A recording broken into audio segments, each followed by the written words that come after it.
On what should have been the happiest day of his life, the groom was insulted in front of everyone by the one man who was supposed to welcome him, his bride's father. With a single cruel sentence, the father-in-law tried to humiliate him. The groom stayed silent, but inside, something changed. He remembered a secret he had discovered years ago, a secret powerful enough to destroy the father-in-law's entire reputation. And now, he knew exactly when and how he would use it. This was no longer just a wedding. This was the beginning of a quiet, perfectly planned revenge. The wedding morning looked like something out of a dream. Soft, golden sunlight covered the garden, making the roses and hydrangeas shine like tiny jewels. Guests walked in slowly, talking, laughing, and enjoying the beautiful music of a small string quartet. Everything looked perfect, almost too perfect, as if an artist had painted each detail by hand. The groom stood near the front, trying to breathe calmly. Every part of this day had been planned with love.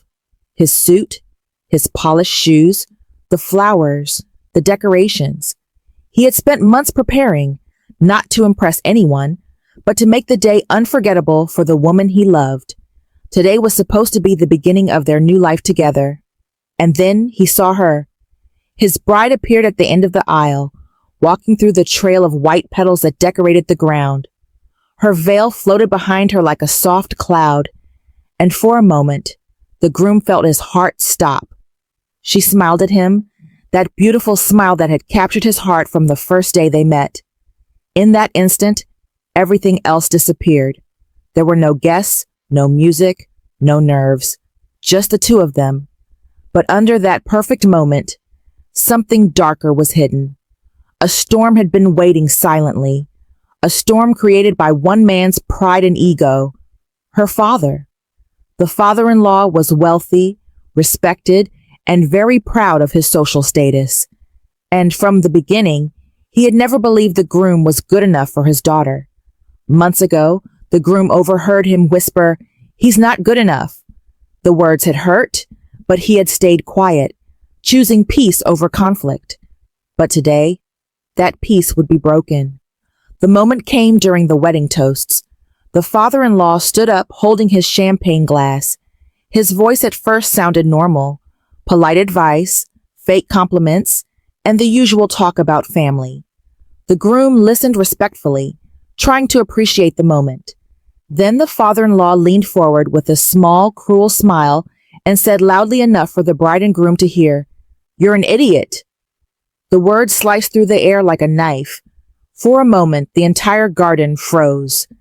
Then some guests laughed, thinking it was a joke. But it wasn't. The father-in-law's eyes were sharp, filled with superiority, almost enjoying the insult he had just thrown. The groom felt heat rush to his face, embarrassment, anger, disbelief all crashing inside him. Still, he didn't react. He forced a smile, kept his posture straight, and pretended everything was fine.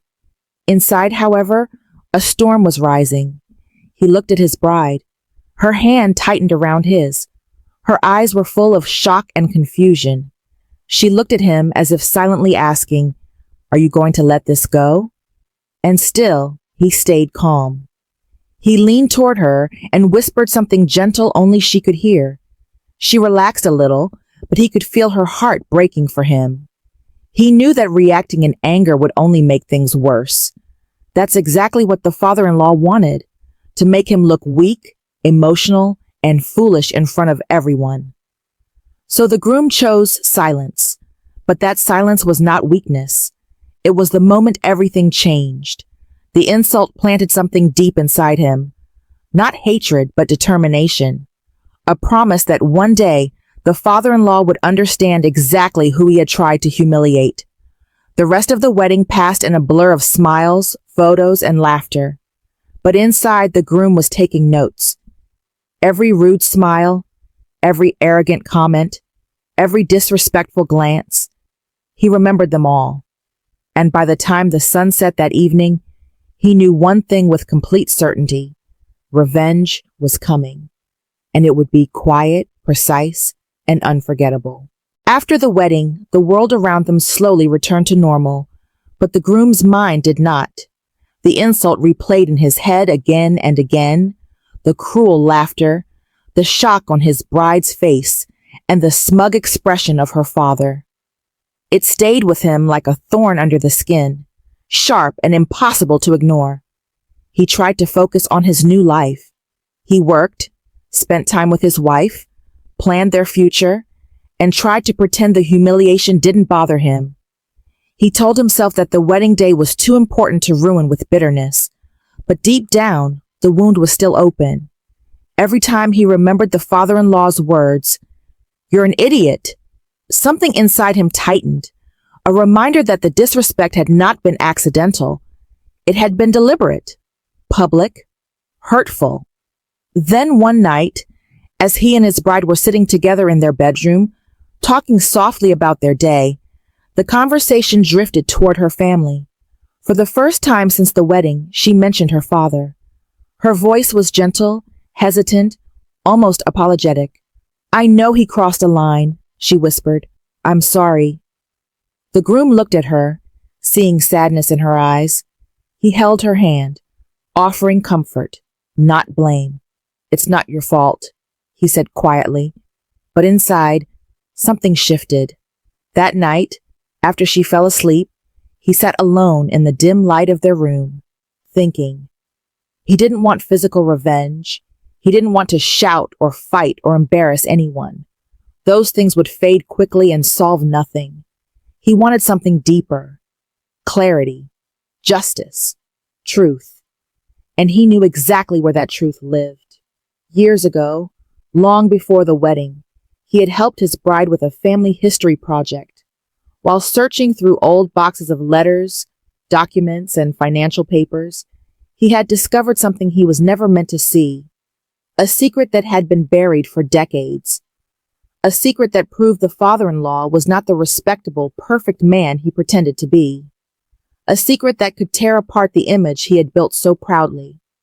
At the time, the groom had chosen silence. Revealing the truth back then would have caused pain to innocent people. He had locked the knowledge deep inside, promising himself he would never use it. But now, after the humiliation he faced, he realized something. The truth already existed. He didn't have to invent a lie. He only needed to reveal what the father-in-law had tried so hard to hide. Over the next few nights, he quietly revisited the documents. He read every letter again, every line, every date. He memorized details and connected hidden pieces that suddenly made perfect sense. As he studied, he felt two emotions rising inside him. One was anger, anger for the things the father-in-law had done, the people he had hurt, and the lies he had protected for so long. The other was pain, pain for his bride, who had no idea her family's world was built on secrets. He didn't want to hurt her. That thought haunted him. He imagined the shock on her face, the confusion, the heartbreak. But he also knew that lies always brought more damage in the long run. Her father's past was not her fault. And the truth, no matter how painful, was still the truth. As he sat at the table late one evening, the stack of documents in front of him, he felt the weight of his decision. He wasn't seeking revenge out of cruelty. He wanted justice, a correction of the wrong done to him and to many others before him. The plan forming in his mind was not rushed, not angry, not messy. It was careful, thoughtful, controlled. He would wait for the right time, a moment when the truth would have the strongest impact, a moment when the father-in-law's arrogance would be at its peak, making the fall even more powerful. Yet even as he planned, he questioned himself. Was this the right thing to do? Was he letting his pride guide him? Would his bride hate him for revealing her father's truth? He closed his eyes and remembered the wedding day. Her hand squeezing his, her eyes silently asking him to stay strong. The promise he had whispered in her ear. "I'll make sure he never hurts us again." This wasn't about destroying a family. This was about protecting the one he had just built. The secret had waited in silence for years. Now, its purpose was becoming clear. And deep inside him, the storm that had begun on the wedding day continued to grow. Calm on the outside, unstoppable on the inside. Marissa didn't speak for a few seconds. She just kept staring at me with those cold, sharp eyes that made me feel like she was peeling my skin layer by layer. Then she slowly crossed her arms, leaned against the counter and said, "So, you think you can leave this house whenever you want?" Her tone was soft but dangerous, like when someone whispers instead of shouting because they're already furious. My heart started racing. I just went out for some fresh air," I replied, but my voice was shaking and she noticed. She laughed quietly. It wasn't a normal laugh. It sounded tired, annoyed, and somehow offended. "You went out for fresh air? Without telling me? Without permission?" Every sentence felt like a bullet hitting me. I tried to explain, "You were sleeping, and I didn't want to bother you." But the moment the words left my mouth, I knew it was a mistake. Her expression changed instantly. "You didn't want to bother me?" she repeated in a slow whisper. "Or, you didn't want me to stop you?" My stomach tightened. I knew exactly where this was going. Whenever Marissa was in this mood, reality didn't matter. Only her version of events did. She stepped closer, too close. "So tell me," she said, "what were you doing outside for so long? Who did you meet?" I froze. "I didn't meet anyone," I said quickly, but she already had her own story in her head. "You think I'm stupid?" she snapped. "You think I don't know how people like you operate? One minute you're loyal, the next minute you're sneaking around." Her voice kept rising. A pressure in the room built like something boiling and ready to spill. "I wasn't sneaking," I insisted, but she cut me off. "Then why didn't you pick up your phone?" She held up her screen. 3 calls, 2 messages, and you ignored all of them. "I didn't hear—" "Lies!" she shouted, slamming her hand on the table. The sound made my body jerk. I took a tiny step back, but she noticed that too. "Oh, so now you're scared of me?" she asked with a twisted smile. "You should be, because I don't tolerate disloyalty." Her words felt like tight ropes wrapping around my chest. I wasn't even sure what she wanted from me anymore. Apology? Explanation? Confession for something I didn't do? Marissa suddenly changed her tone from angry to strangely calm. "Come here," she said, motioning with her finger. Every instinct in my body screamed, "Don't move," but I forced myself to step closer. She gently touched my arm. Her voice softened. "You know I care about you, right? I just want to protect what we have, but I can't do that if you keep disappearing." Her softness was even scarier than her anger. "I'm sorry," I whispered. I didn't even know what I was apologizing for anymore. I just wanted the storm to stop. She stroked my arm once, then suddenly gripped it tightly, too tightly. "Don't ever leave this house without telling me again," she said. Her nails pressed into my skin. "I won't," I said quickly. The pain didn't matter. Avoiding another explosion mattered. She let go, took a deep breath, and walked toward the living room as if nothing had happened. "Good," she said. "Now come here. We need to talk about something important." A strange fear crawled up my spine. Whenever Marissa said something important, it usually meant trouble. I followed her slowly, my steps heavy, my mind trying to guess what accusation was coming next. She sat on the couch, crossed her legs, and looked at me with new suspicion. "While you were outside, someone called me," she said, "and they told me something about you." My blood went cold. "Who?" I asked. She smiled. "You'll find out," she whispered. "But first, I need you to be honest with me." My heart pounded so loudly I could barely hear my own breathing. Something big was coming, something dangerous, and I wasn't ready for it. "Tell me," she said softly. "What are you hiding from me?" The room felt smaller. The air felt heavier. And for the first time, I wondered if going outside earlier had been the worst mistake of my life. My throat dried instantly. "What am I hiding?" I repeated slowly, trying to buy myself a few seconds. Marissa nodded, watching every tiny movement of my face. Yes, she said calmly, too calmly. You went outside without telling me. You ignored my calls, and then someone contacted me. I took a breath. Who called you? She tilted her head, smiling like she knew a secret I didn't. You'll know soon. But first, I want to see if you'll tell me the truth yourself. Her voice was soft, but threatening. It felt like I was trapped inside a cage she built with her words. Marissa, I said carefully, I'm not hiding anything. She laughed, a slow, fake, cold laugh that made my skin crawl. You really think I'm going to believe that? She leaned forward. People only disappear like that when they're doing something wrong. I shook my head desperately. I just needed some air, that's all.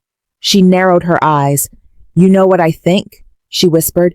I think you went out to meet someone, and you don't want to admit it. My heart dropped. No, that's not true. She stood up suddenly, making me jump. You know what's funny? She said, her voice trembling with anger. I always defend you. I always say you're loyal, honest, good. But today, she walked around me slowly like she was circling her prey. Today you made me look like a fool. I didn't. Don't talk, she snapped. I instantly shut my mouth. Her mood was shifting too fast. It scared me. She stopped right in front of me and stared into my eyes. You know why I'm angry? She whispered. Because I treat you better than anyone ever has. And still, you disrespect me? I'm not disrespecting you, I said softly. I swear. She took a long breath, then exhaled shakily. You know what the caller said? I froze. Every muscle in my body tightened. What? What did they say? She smiled without warmth. They said you were planning something behind my back. My heart skipped. Planning? What? Who said that? Marissa shrugged. I don't know. Maybe someone who knows you better than I do. I'm not planning anything, I whispered. This is crazy. Crazy? She repeated, raising an eyebrow. You think I'm crazy? No, that's not what I meant. Then choose your words carefully, she said, because right now, I'm the only person protecting you. Protecting me. She always used that word like it justified everything she did. Marissa walked back to the couch, sat down, and tapped the seat next to her. Sit. I obeyed immediately. She rested her head on her hand and stared at me.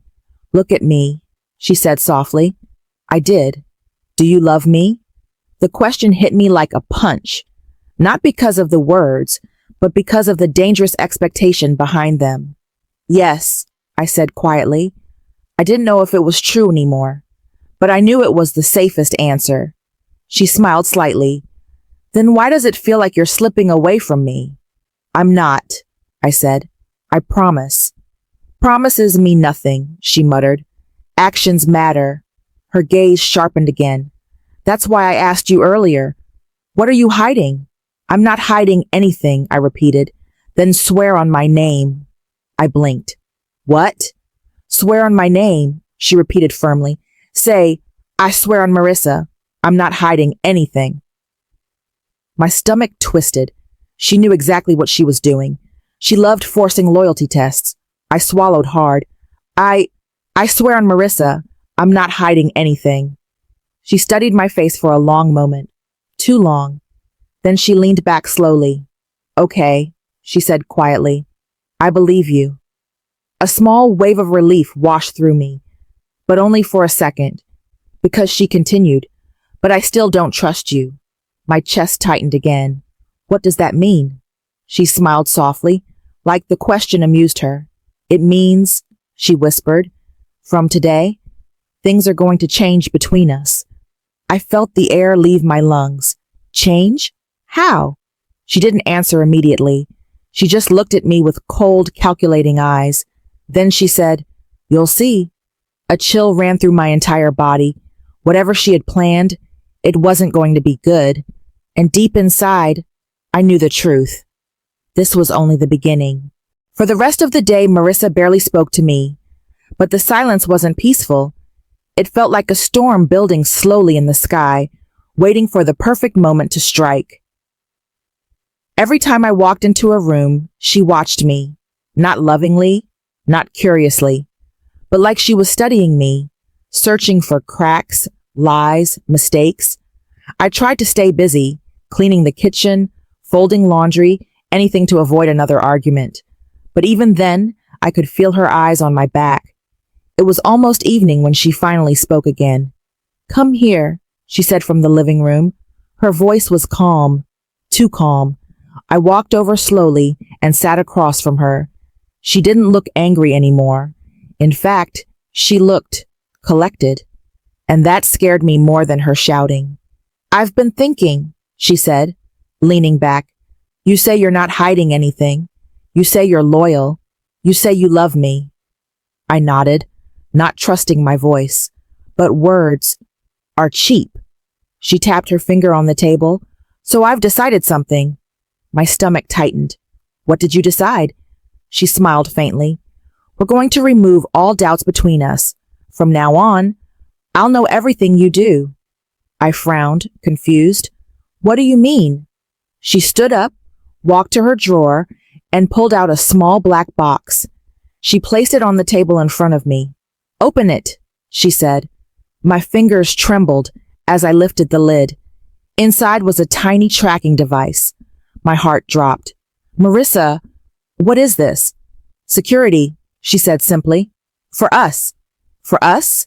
I repeated, stunned. "You want me to wear a tracker?" She rolled her eyes like I was being dramatic. "Oh, stop acting shocked. If you really weren't doing anything wrong, you wouldn't care." "I do care," I said quietly. "This is too much." She took a step closer, her expression turning colder. "Too much?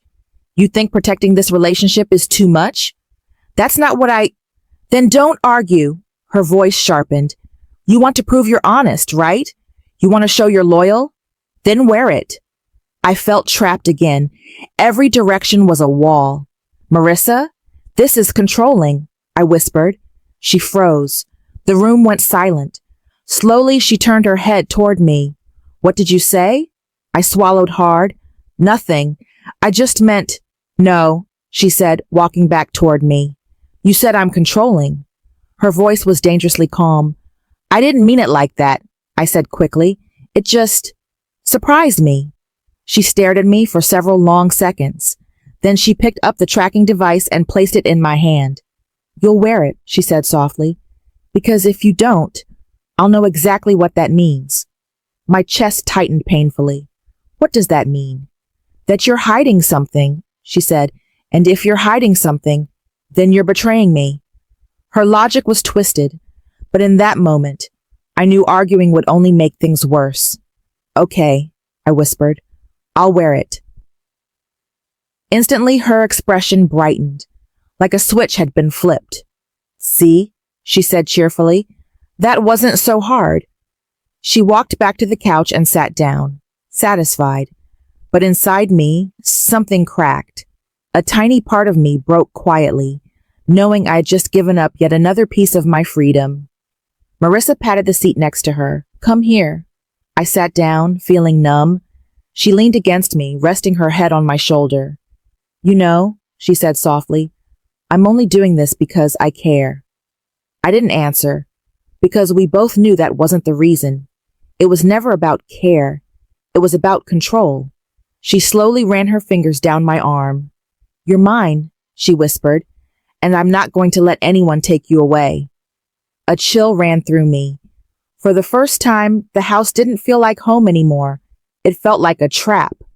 And Marissa, she didn't feel like a partner.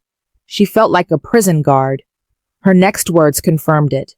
"Tomorrow," she said softly, "we're going to talk about the people in your life, the ones who might influence you or pull you away." She looked up at me with a sweet but frightening smile. "And then, we'll decide who you should keep in your life and who you shouldn't." My heart pounded, because now I knew.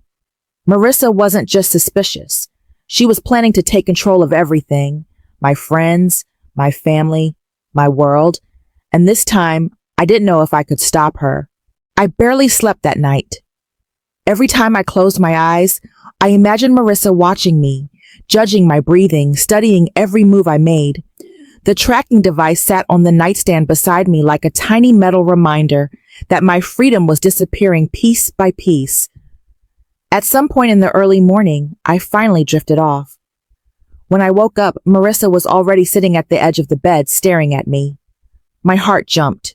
"You sleep so deeply," she said softly, "almost like you don't have a single worry in the world." I forced a smile. I was tired. "Tired from what?" she asked immediately. "From going out yesterday without permission?" Her tone was sweet, but her eyes were sharp. "I just meant tired in general," I said quickly. She nodded slowly as if she didn't fully believe me. Then she picked up the tracking device and placed it gently in my palm. "Wear it," she said. "No arguments today, okay?" I slipped it on like she wanted. The moment it clicked around my wrist, I felt like a prisoner. "Good," she said with a smile. "Now come downstairs. We need to have our talk."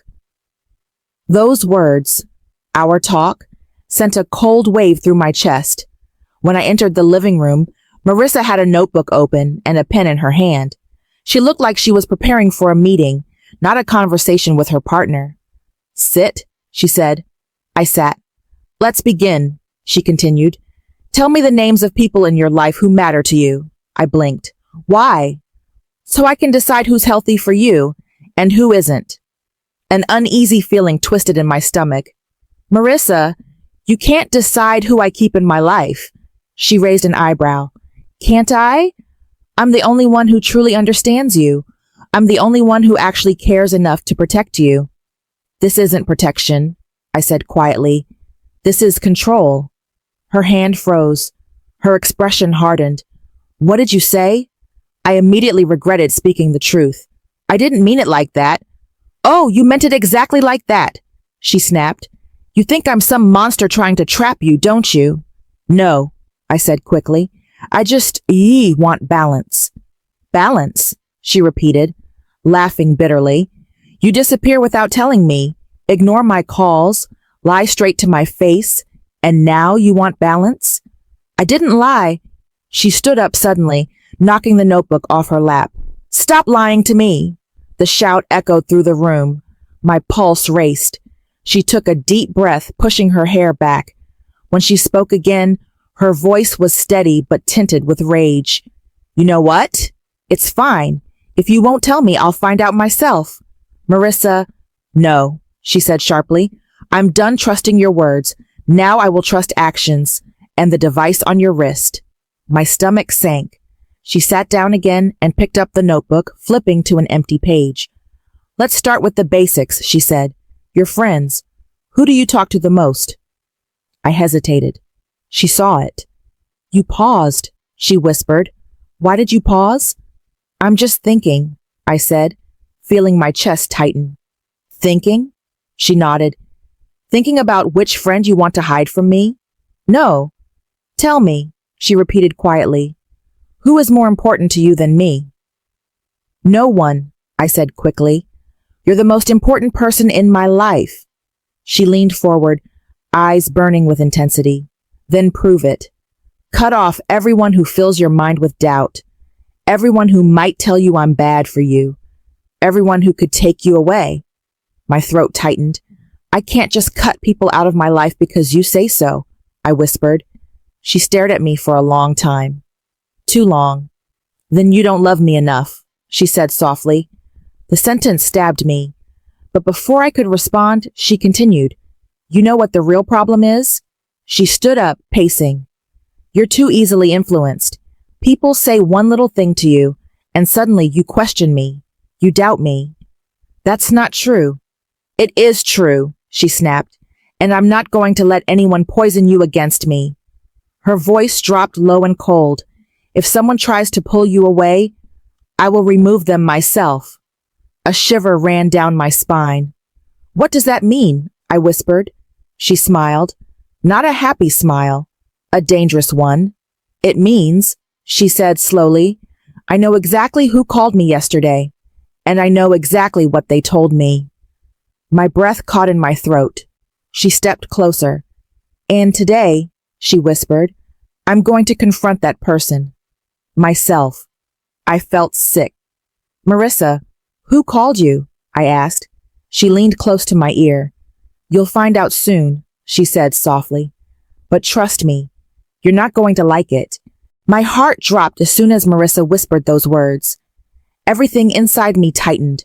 Whoever called her, whoever planted those ideas in her mind, they were now in danger. And worst of all, I had no idea who it was. What do you mean you're going to confront them? I asked, trying to keep my voice steady. Marissa smiled in a way that made my blood run cold. Don't worry, she said softly. I'm not going to hurt anyone, unless they deserve it. I felt the air leave my chest. Marissa, please, let's talk about this. She picked up her phone. No, you had your chance to be honest. I reached for her arm gently. What if you're wrong? What if whoever called you misunderstood something? She jerked her arm away. Don't defend them. Her tone sharpened like a blade. It makes you look guilty. I shook my head desperately. I'm not guilty of anything. Then tell me who it could be, she said. Who knows you well enough to call me? Who would dare interfere in our relationship? I don't know, I whispered. She narrowed her eyes. You do know. You're just scared to say their name. I'm not hiding. Stop lying, she snapped. Her sudden shout made me flinch. She noticed, and instead of calming down, she smirked. You're scared, she said. Good, you should be. I stared at her, stunned. Why would you want me to be scared? She leaned toward me slowly, her eyes locked on mine. Because fear keeps people loyal. Love alone isn't enough. My stomach twisted. She stood up and walked around the room, pacing like she was planning something dangerous. You think people break each other's hearts because they stop loving? She said. No. They break each other because they stop fearing the consequences. That's not healthy, I whispered. She whirled around. Oh, don't act like you know what's healthy. You can't even manage your own life without running off and hiding things. I remained silent. Arguing would only make things worse. Marissa took a deep breath, trying to calm herself. When she spoke again, her voice was calm. Too calm. Today is the last day anyone interferes in what we have. I'm going to handle this. And what does that mean? I asked again. She sat down, crossing her legs elegantly. It means I'm going to visit the person who called me, face to face, and I'm going to make sure they understand the rules. What rules? That you belong with me, she said simply. That you don't take advice from anyone else. And that no one gets to fill your head with doubts about us. A tight knot formed in my stomach. Marissa, please, you don't know who called. I know exactly who it was, she interrupted. I froze. She watched my reaction carefully. You didn't deny it, she whispered. You didn't even question it. Interesting. I didn't deny it because I don't know who you're talking about, I said, my voice breaking. She walked up to me and lifted my chin with her fingers. You're so easy to read. That's why lying never works on me. I felt my eyes burn, but I wouldn't cry, not in front of her. She'd take it as victory. She let go of my chin and picked up her bag. Get dressed, she said. You're coming with me. What? Why? So you can see for yourself what loyalty looks like, she said with a chilling smile, and so you can watch me protect us. I shook my head instantly. I'm not going anywhere until you tell me who called. She looked at me like she was disappointed. You really want to know? Yes, I whispered. She stepped closer, so close I could feel her breath. Fine, she said. It was someone you trust, someone who thinks they know what's good for you. I swallowed hard. Who? Marissa leaned in and whispered the name. It felt like the room tilted. No, I breathed. That's impossible. Oh, it's very possible, she said calmly. And they told me everything. Every little detail. My head spun. They wouldn't do that. They wouldn't lie to you. Maybe they weren't lying, she said softly. Maybe they know you better than you want to admit. That's not true, I said, feeling panic rise. They're trying to help me. Marissa's eyes darkened. Help you? Or steal you from me? No one is trying to steal me. She didn't believe me. Her expression hardened. We're leaving, she said. Now. I'm not going, I said quietly. She froze. What did you say? I'm not going with you, I repeated, forcing my voice to stay steady. Her jaw tightened slowly. You're choosing them over me, she whispered. I'm choosing peace, I said. I don't want to fight. Oh, you'll get much more than a fight, she said with an icy smile. If you don't walk out that door right now, I will go alone. And when I get there, I won't be calm. My entire body went cold. She wasn't threatening me. She was threatening them. Someone I cared about. Someone innocent. And I knew she was capable of anything. Anything. I took a shaky breath. Marissa, please don't hurt them. She stepped closer. Then come with me, she whispered. I felt trapped. One choice led to danger. The other led to more danger. But I couldn't let her go alone. Not when she was like this. Not when someone else might get hurt because of me. Okay, I said quietly. I'll go with you. Her smile returned instantly. I knew you'd choose right. She picked up her keys and opened the door. Let's go, she said. We have a problem to fix. And with every step I took toward that door, I felt myself walking deeper into something I might never escape. Marissa drove in complete silence. No music, no talking. Just the sound of the engine and the heavy fear twisting in my chest. I watched her hands gripping the steering wheel, tight, controlled, frighteningly calm. The calm she had when she'd already made up her mind. Marissa, can we please talk before we get there? I asked. She didn't answer. Instead, she turned down a narrow road, one that led straight to the house of the person she believed had called her. My heartbeat grew louder.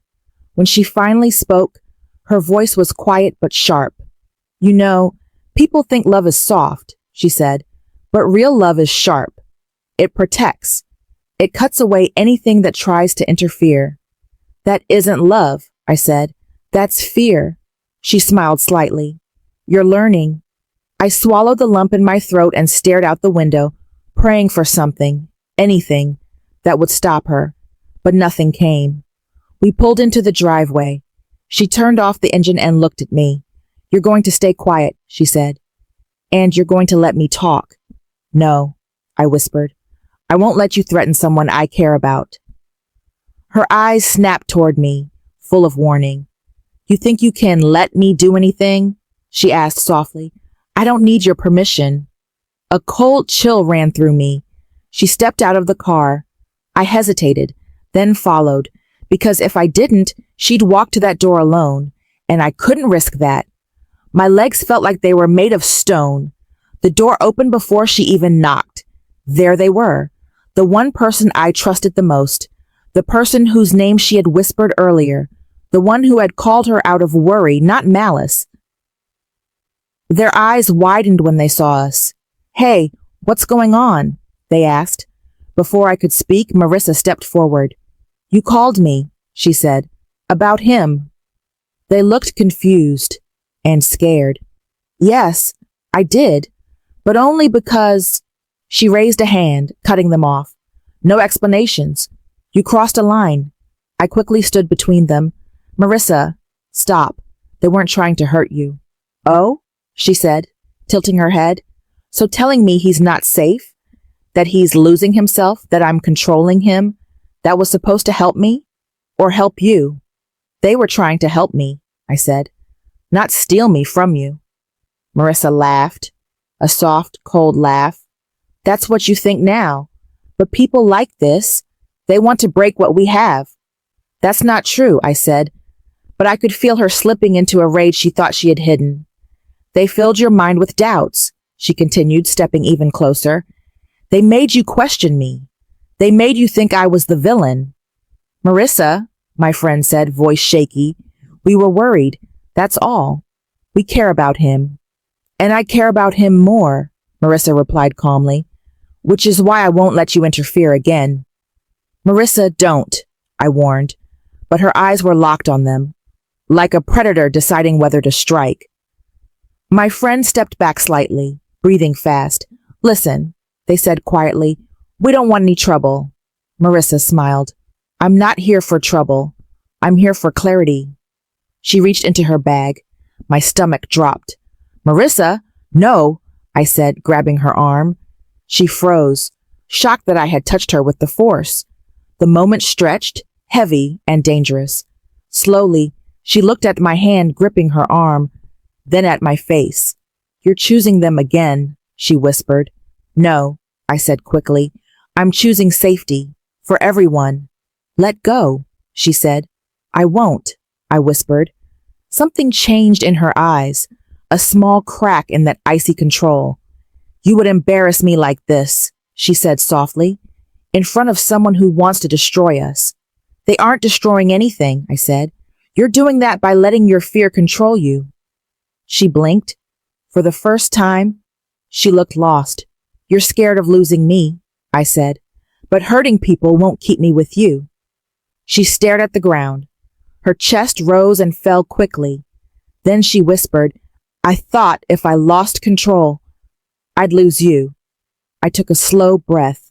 Marissa, you're losing me because you're trying to control everything. My friend stood silently, watching. For a moment, Marissa seemed fragile.